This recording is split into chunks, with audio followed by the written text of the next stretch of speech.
जय गुरु जी। शुक्राना गुरु जी। अनंत अनंतम शुक्राना। ओम नमः शिवाय। शिव जी सदा सहाय। ओम नमः शिवाय। गुरु जी सदा सहाय। संगत जी कहते हैं ना कि फुल्ला वाले पाल की ते मेरे गुरु जी आए ने के संगतता ने हाथ जोड़ के नवे शीश झुकाएंगे। संगत जी गुरु जी हमेशा फूलों वाली पालकी में आते हैं। अचानक से आपको अगर फूलों की फ्रेग्रेंस आ रही है, जो नई नई संगत जी जुड़ी है गुरुजी से, उनको फूलों की फ्रेग्रेंस आ रही है, अचानक से उन्हें एक पॉजिटिव का वाइब आ रही है, अचानक से उन्हें कुछ ऐसा महसूस हो रहा है कि एक मतलब ऊर्जा उनके आसपास है, तो समझो संगत जी गुरुजी आपके सामने हैं, आपको ब्लेस कर रहे हैं, आपको मोर के दर्शन हो रहे हैं। तो संगत जी गुरुजी आपको बहुत प्यारे दर्शन देने आए हैं। अगर आप कोई भी काम करने जाते हो, अगर आपको मोर के दर्शन मिले तो समझ लो आपको वो काम बन गया। गुरुजी आपको बहुत ब्लेस करेंगे। जय गुरुजी। शुक्राना गुरुजी। अनंतम अनंतम शुक्राना। लख लख बार शुक्राना। चीज शुक्राना। सांस द शुक्राना। यह पाठ को शुरू करते हैं। ओम नमः शिवाय। शिव जी सदा साई। ओम नमः शिवाय। गुरु जी सदा साई। जय गुरु जी। जय गुरु जी। संध्या की तपस्या उसके द्वारा भगवान शिव की स्तुति था। उससे संतुष्ट हुए शिव का उसे अभिष्ट वर दे मेघा तिथि के यज्ञ में भेजना। ब्रह्मा जी कहते हैं कि मेरे पुत्रों में श्रेष्ठ महाप्राज्ञ नारद तपस्या के नियम का उपदेश दे। जब वशिष्ठ जी अपने घर चले गए तब के उस विधान को समझकर संध्या मन ही मन बहुत प्रसन्न हुई। फिर तो वह सानंद मगन मन से तपस्विनी के योग्य वेश बनाकर बृहद लोहित सरोवर के तट पर ही तपस्या करने लगी। वशिष्ठ जी ने तपस्या के लिए जिस मंत्र को साधन बताया था, उसी से उत्तम भक्ति भाव के साथ वह भगवान शंकर की आराधना करने लगी। उसने भगवान शिव में अपने चित्त को लगा दिया और एकाग्र मन से वह बड़ी भारी तपस्या करने लगी।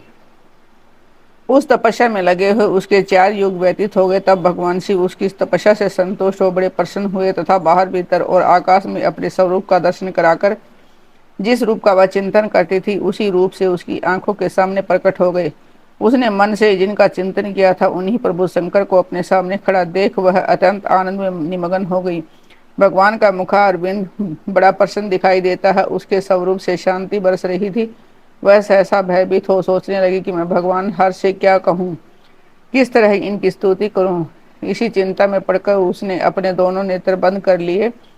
नेत्र बंद कर लेने पर भगवान शिव ने उसके हृदय में प्रवेश करके उसे दिव्य ज्ञान दिया, दिव्य वाणी और दिव्य दृष्टि प्रदान की। जब उसे दिव्य ज्ञान, दिव्य दृष्टि और दिव्य वाणी प्राप्त हो गए, तब वह कठिनाइयों से ज्ञात होने वाले जगदीश्वर शिव को प्रत्यक्ष देकर उनकी स्तुति करने लगी। संध्या बोली, जो निराकार और परम ज्ञान गम्य है, न जो न तो स्थूल है, न सूक्ष्म हो, न ही उच्च है, तथा जिनके स्वरूप का योगी जन अपने हृदय के भीतर चिंतन करते हैं, उनकी लोक श्रेष्ठा आप भगवान शिव को नमस्कार है, जिन्हें सरव कहते हैं, जो शांत स्वरूप, निर्मल, निर्विकार और ज्ञान गम्य है, जो अपने ही प्रकाश में स्थित हो प्रकाशित होते हैं, जिनमें विकार का अत्यंत अभाव है, जो आकाश मार्ग की भांति निर्गुण निराकार बताए गए हैं, तथा जिनका रूप अंधकार ज्ञान अंधकार मार्ग से सर्वथा परे है। उन नित्य प्रसन्न भगवान आप भगवान शिव को मैं प्रणाम करती हूँ, जिनका रूप एक शुद्ध बिना माया के प्रकाशमान सत्यानंदमय सैद निर्विकार नित्यानंदमय सत्य ऐश्वर्य से युक्त प्रसन्नता लक्ष्मी को देने वाला है। उन आप भगवान शिव को नमस्कार है, जिनके स्वरूप की ज्ञान रूप से उद्भावना की जा सकती है, जो इस जगत से सर्वथा भिन्न है एवं सत्य प्रदान ज्ञान के योग्य आत्म स्वरूप सारभूत सबको पार लगाने वाला तथा पवित्र वस्तुओं में भी परम पवित्र है। उन आप महेश्वर को मेरा नमस्कार है। आपका जो स्वरूप है शुद्ध मनोहर तथा रतनमय आभूषण से विभूषित था, स्वच्छ कपूर के समान गौरवर्ण है, जिसने अपने हाथों में वर अभयसूल और मूंड धारण कर रखा है। उस दिव्य चिन्मय सगुण सकार विग्रह से सुशोभित आप योग युक्त भगवान शिव को नमस्कार है। आकाश, पृथ्वी, दिशाएं, जल, तेज तथा काल, ये जिनके रूप हैं, उन आप परमेश्वर को नमस्कार है। प्रधान और पुरुष जिनके शरीर रूप से प्रकट हुए हैं, अर्थात वे दोनों जिनके शरीर हैं, इसलिए जिनका यथार्थ रूप व्यक्त बुद्धि से परे है, उन भगवान शंकर को बारंबार नमस्कार है, जो ब्रह्मा होकर जगत की सृष्टि करते हैं, जो विष्णु होकर संसार का पालन करते हैं, तथा जो रुद्र होकर अंत में इस सृष्टि का संहार करेंगे उन्हीं आप भगवान सदाशिव को बारंबार नमस्कार है, जो कारण के भी कारण है, दिव्य अमृत रूप ज्ञान तथा अणिमा आदि ऐश्वर्य प्रदान करने वाले हैं, समस्त लोकांतरों का वैभव देने वाले हैं, स्वयं प्रकाश रूप तथा प्रकृति से ही परे हैं। उन परमेश्वर शिव को नमस्कार है, नमस्कार है। यह बात ना यह जगत जिनसे भिन्न नहीं कहा जाता, उनके चरणों से पृथ्वी तथा अनन्य अंगों से संपूर्ण दिशाएं, सूर्य, चंद्रमा, कामदेव एवं अन्य देवता प्रकट हुए हैं, और जिनकी नाभि से अंतरिक्ष का आविर्भाव हुआ है, उन्हीं आप भगवान शंभु को मेरा नमस्कार है। प्रभु, आप ही सबसे उत्कृष्ट परमात्मा हैं, आप ही नाना प्रकार की विद्याएं हैं, आप ही हर संहार करता है, आप ही सदब्रह्म ब्रह्म है, ब्रह्मा है, और आप ही पर ब्रह्म है।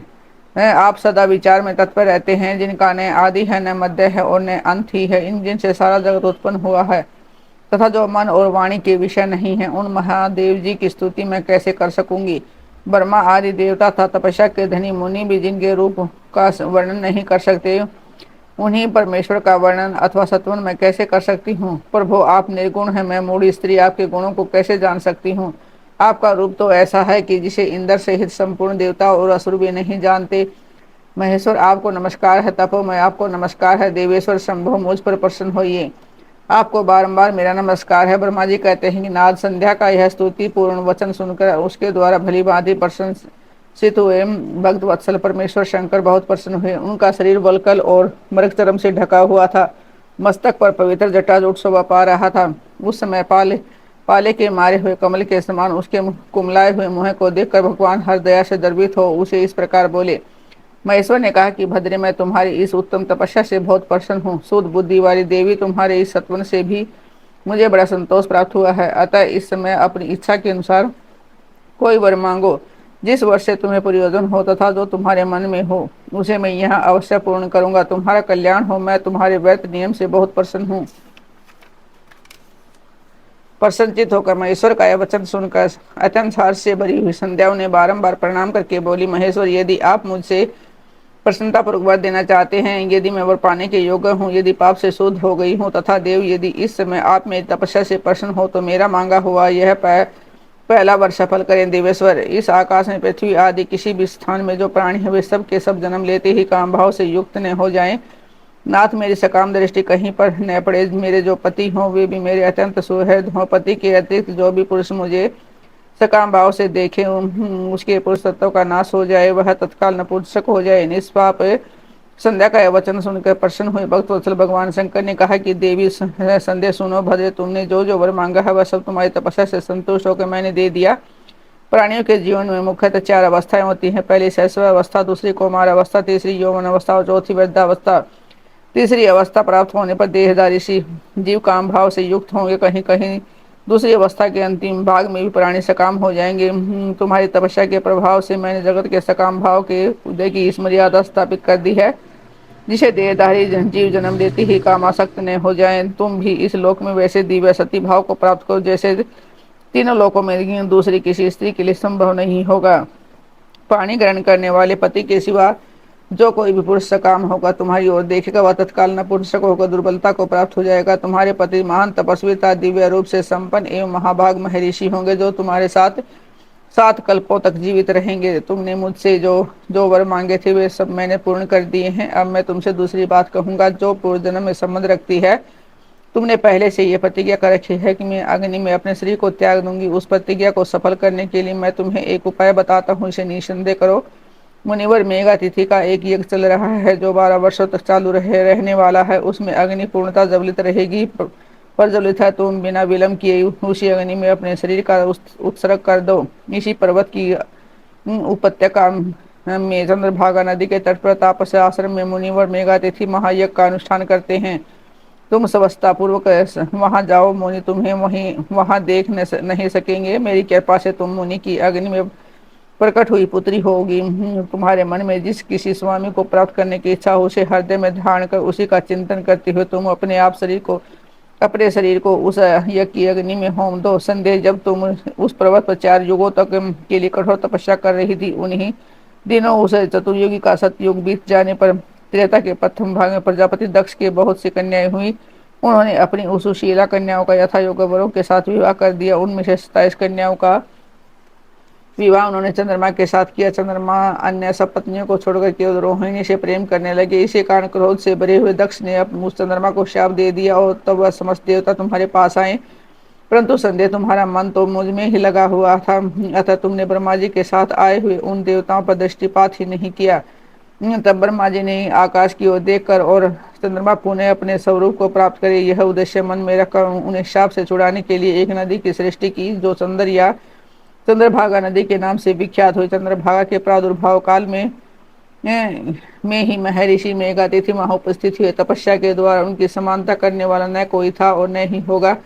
उन महर्षि ने महान विधि विधान के साथ दीर्घ काल तक चलने वाले ज्योतिष्ठोम नामक यज्ञ का आरंभ किया। उसमें अग्निदेव पूर्ण रूप से प्रज्वलित हो रहे हैं। उसी आग में तुम अपने शरीर को डाल दो और परम पवित्र हो जाओ। ऐसा करने से इस समय तुम्हारी वह प्रतिज्ञा पूर्ण हो जाएगी। इस प्रकार संध्या को उसके हित का उपदेश देकर देवेश्वर भगवान शिव वहीं अंतर ध्यान हो गए। संध्या की आत्मा आहुति उनका अरुंधति के रूप में अवतीर्ण होकर मुनिवर वशिष्ठ के साथ विवाह करना, ब्रह्मा जी का रुद्र के विवाह के लिए प्रयत्न और चिंता तथा भगवान विष्णु का उन्हें शिवा की आराधना के लिए उपदेश देकर चिंता मुक्त करना। ब्रह्मा जी कहते हैं कि नारद जब वर देकर भगवान शंकर अंतर ध्यान हो गए, तब संध्या भी उसी स्थान पर जहाँ मुनि मेघातिथि यज्ञ कर रहे थे। भगवान शंकर की कृपा से उसे किसी ने वहां नहीं देखा। उसने उस तेजस्वी ब्रह्मचारी का स्मरण किया जिसने उसके लिए तपस्या की विधि का उपदेश दिया था। मामू ने पूर्व काल में महर्षि वशिष्ठ ने मुझ परमेष्टमी की आज्ञा से एक तेजस्वी ब्रह्मचारी का वेश धारण करके उसे तपस्या करने के लिए के उपयोगी नियमों का उपदेश दिया था। संध्या अपने को तपस्या का उपदेश देने वाली उन्हीं ब्रह्मचारी ब्राह्मण वशिष्ठ को पति रूप से मन में रखकर उसी महायज्ञ में प्रज्वलित अग्नि के समीप गई। उस समय भगवान शंकर की कृपा से मुनियों ने उसे नहीं देखा। ब्रह्मा जी की वह पुत्री बड़े हर्ष के साथ उस अग्नि में प्रविष्ट हो गई। उसका पुरोडासमय शरीर तत्काल दग्ध हो गया। उस पुरोडास की अलक्षित गंध सब और फैल गई। अग्नि ने भगवान शंकर की आज्ञा से उसे स्वर्ण जैसे शरीर को जलाकर शुद्ध करके पुनः सूर्य मंडल में पहुंचा दिया। तब सूर्य ने पितरों और देवताओं की तृप्ति के लिए उसे दो भागों में विभक्त करके अपने रथ में स्थापित कर दिया। मुनीश्वर उसके शरीर का ऊपरी भाग प्रातः संध्या हुआ, जो दिन और रात के बीच में पड़ने वाली आदि संध्या है, तथा उसके शरीर का शेष भाग साय संध्या हुआ, जो दिन और रात के मध्य में होने वाली अंतिम संध्या है। साय संध्या सदा ही पितरों को प्रसन्नता प्रदान करने वाली होती है। सूर्योदय से पहले जब अरुणोदय हो प्राची के क्षितिज में लाली छा जाए, तब प्रातः संध्या प्रकट होती है, जो देवताओं को प्रसन्न करने वाली है। जब लाल कमल के समान सूर्य अस्त हो जाते हैं, उसी समय सदा साय संध्या का उदय होता है, जो पितरों को आनंद प्रदान करने वाली है। परम दयालु भगवान शिव ने उसके मन सहित प्राणों को दिव्य शरीर से युक्त देहधारी बना दिया। तब मुनि के यज्ञ की समाप्ति का अवसर आया, तब वह अग्नि की ज्वाला में महर्षि मेघातिथि को तपाए सुवर्ण की कांति वाली पुत्री के रूप में प्राप्त हुई। मुनि ने बड़े आमोद के साथ उस समय उस पुत्री को ग्रहण किया। उन्होंने यज्ञ के लिए उसे नहलाकर अपनी गोद में बिठा लिया। शिष्यों से घिरे हुए महामुनि मेघातिथि को वहाँ बड़ा आनंद प्राप्त हुआ। उन्होंने उसका नाम अरुंधति रखा। वह किसी भी कारण से धर्म का अवरोध नहीं करती थी, अतः उसी गुण के कारण उसने स्वामी है त्रिभुवन विख्यात नामक नाम प्राप्त किया। देवर से ज्ञान को प्राप्त समाप्त करके कृतकृत्य हो मुनि पुत्री की प्राप्ति होने से बहुत प्रसन्न थे और अपने शिष्य के साथ आश्रम में रहकर सदा उसी का लालन पालन करते थे। यह देवी अरुंधति चंद्रभागा नदी के तट पर तापसरण के भीतर मुनिवर मेघातिथि के उस आश्रम में धीरे धीरे बड़ी होने लगी। जब वह विवाह के योग्य हो गए, तब मैंने विष्णु तामेश्वर ने मिलकर मुझ ब्रह्मा के पुत्र वशिष्ठ के साथ उसका विवाह करा दिया। ब्रह्मा विष्णु तामेश के हाथों से निकले हुए जल से शिप्रा आदि 7 परम पवित्र नदियां उत्पन्न हुई।